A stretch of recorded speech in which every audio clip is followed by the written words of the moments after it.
Hi, it's David Slavick with our Tech Talk at Ascendant Loyalty. My pleasure to bring on Michael Hemsey, CEO at Tricycle Marketing.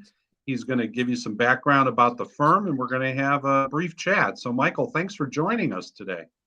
Thank you, David. Happy Friday. It's a pleasure to be here with you. All good.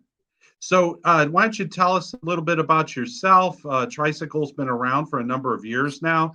You've really built a very unique model, and I think our audience is going to be very interested in hearing what you have to say about Tricycle, and we'll visit for a few minutes. That sounds great. So, you and I have known each other for years. My time in this industry goes back to the days of ESC Loyalty, early 2000s, to TSYS Loyalty, to Kobe Marketing, to Merkle, and then now Tricycle. And I set that up to say, as we've been doing this as long as we have, and you think of the journey of selling loyalty technology, there's a sales cycle, there's an implementation cycle, there's a production cycle, and there's a management cycle. And Tricycle's been around since 1996, but when my partner Don approached me a few years ago, and he showed me the tech, which was an iteration of previous versions, it really opened my eyes and provided the thought process that we can not just reimagine, but transform how loyalty tech is sold, how it is implemented, how it gets into production, and the operational excellence along with it, and also how it could be managed. So that was one of the guiding stars. And the thought was, okay, how could we drive efficiencies back to the clients in terms of time and cost and resource along that journey?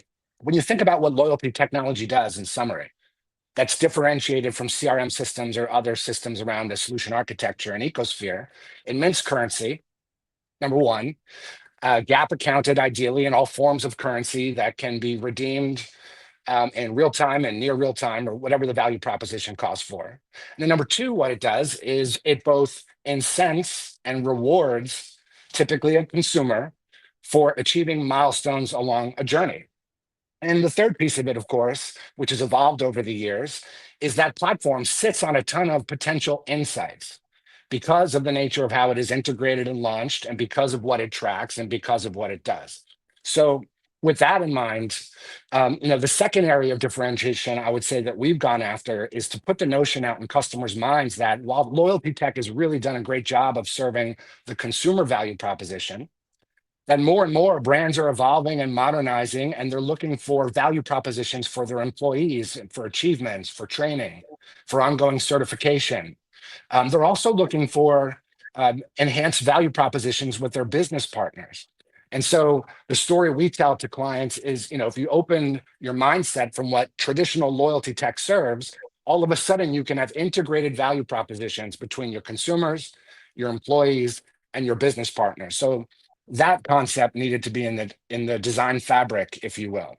That's great. For all, Were there several years of development, I guess, to really provide that comprehensive, universal capability? Because not a lot of people are doing what you described. I wouldn't say, it wasn't more of a development effort than it was a conceptual effort. When you Okay. have just a real technical point, when you have a notion of an account, the system doesn't care if that account is David Slavick, the consumer of one of your favorite brands, or an employee of working for that favorite brand, or a partner to that brand wanting to have a co-marketing effort of some kind where there's funding coming from both sources. So if you think of loyalty tech more broadly, how it could be applied, it's really going to speak to what I walk us through, briefly this afternoon. And allow me to illustrate. The third piece I always thought was the holy grail. In the traditional, more legacy SaaS models, loyalty tech was purchased to serve loyal members of a program. And I always would speak to clients about opening up the tech to their entire database. Well, my time at Merkle really drove home this point to me, though I can't say we ever achieved the holy grail. And that to me was, what if loyalty tech could be bolted in to the journey of the marketing dollars at the brand? So think of what they spend in media to create leads, to create prospects, to create customers, to create loyal customers. And so what we have been communicating to folks and making them aware is that this tech can be leveraged across that entire journey. And when you think of it that way, all of a sudden that applied technology has some really interesting applications, which I'm going to talk about. And the fourth and final piece of the design fabric to me was, okay, well, what if our entire principle of the capabilities in the platform meant that our clients never needed us to do anything. They didn't need us to sell it if it's an agency selling it. They didn't need us to implement it if they already have a trusted partner or an IT staff. They didn't need us to put it in production, and nor would they need us to manage it. And having that as a design goal opened up a whole bunch of capabilities with respect to, we never, as an example, need access to our clients' data. So those Mhm. four things, David, I would say would summarize some of the differentiating statements and kind of leads to, some of the next parts of this chat. Right. Is there a client that you can actually reveal to this audience here in Tech Talk Yes. that you're currently active with that Yes. could be helpful? Mhm. I think I have a few interesting use cases that I think are non-obvious. So you're Cool. looking at, I'm wearing this hat that says St. Vincent. And the reason I wore this hat is I didn't want to forget the client's story. I was attending a board meeting for a university. And I had the opportunity because they asked, would I show them this loyalty technology? And at the time, I was like, I'm happy to show it to you. I'm not sure of the application. Well, after presenting it to the head of marketing and admissions and to technology, what they came back to us with was we could use this for our journey. And their journey begins with applicants to the university, having Sure. the system track both the applicant journey and the admissions team's journey along to get them to become a matriculated student. Once a Sure. student, they saw tons of application for this tech to incent good behavior, good grades, good community service, university services, a currency that could be redeemed in the bookstore, that whole thought. And then they said with their alumni, what better way to leverage this platform to reward donations, or even more importantly, in their world, someone willing to speak to a prospective student about what it's like to attend this university. So Uh-huh. that's just an interesting example. Another one is with a client in the medical field who has a large field force, and they use a tool called Showpad to sell their products and services into hospitals and doctors' offices and clinics and labs.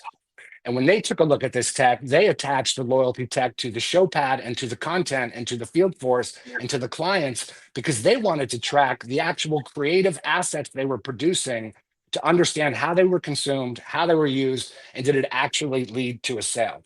Mm. And the third story I'll give you is because we designed this that you don't need us, and because we commercialized it a little bit differently, which I didn't mention, one of the things that our traditional agencies offer is software as a service. Mhm. Well, we designed this to be able to turn the keys over. So that means it has to be a platform as a service. And so we have some commercial differentiators, but the key one I would say is we have the ability and want to, if you're interested, sell you the source code as an asset. So one Wow. of our first relationships was with an agency who contracted with us to buy the platform so that they could then take loyalty to their industries, to their customers.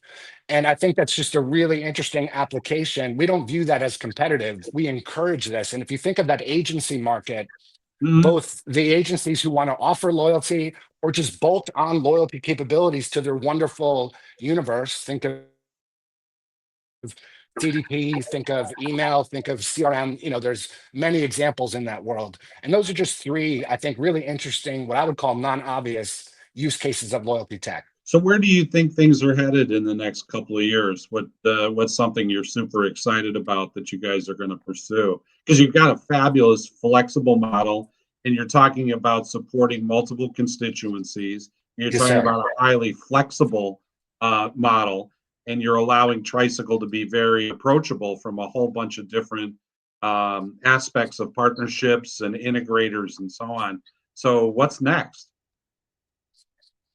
So I love that question.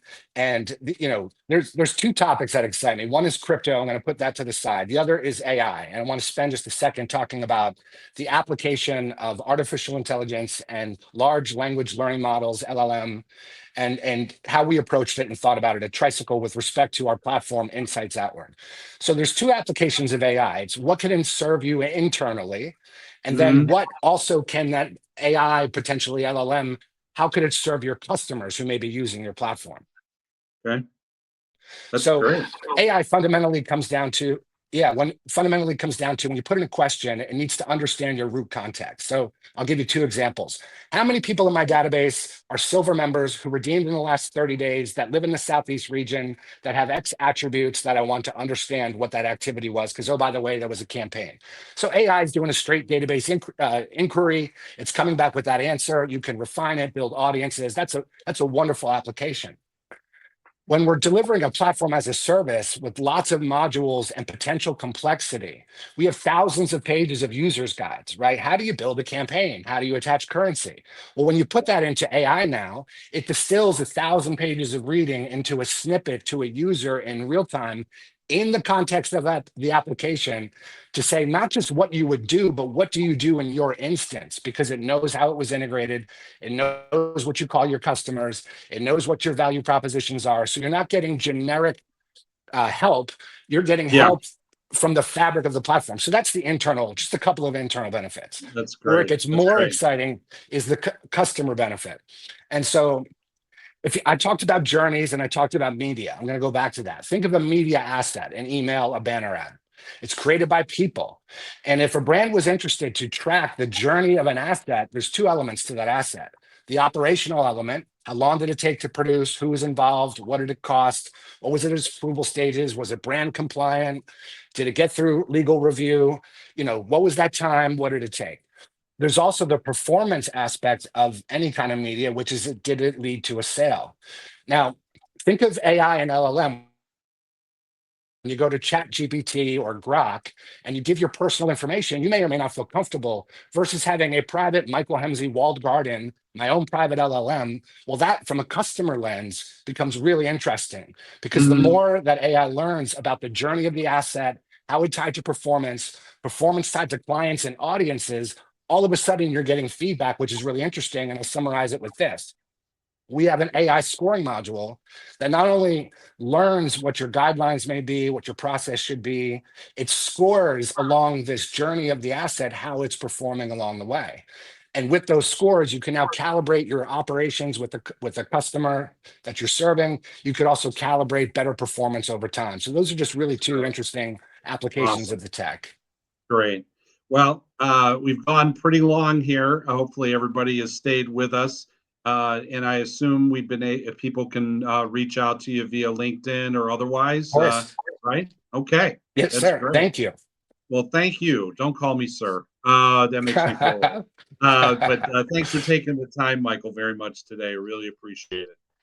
Thank you. Happy Friday. Same.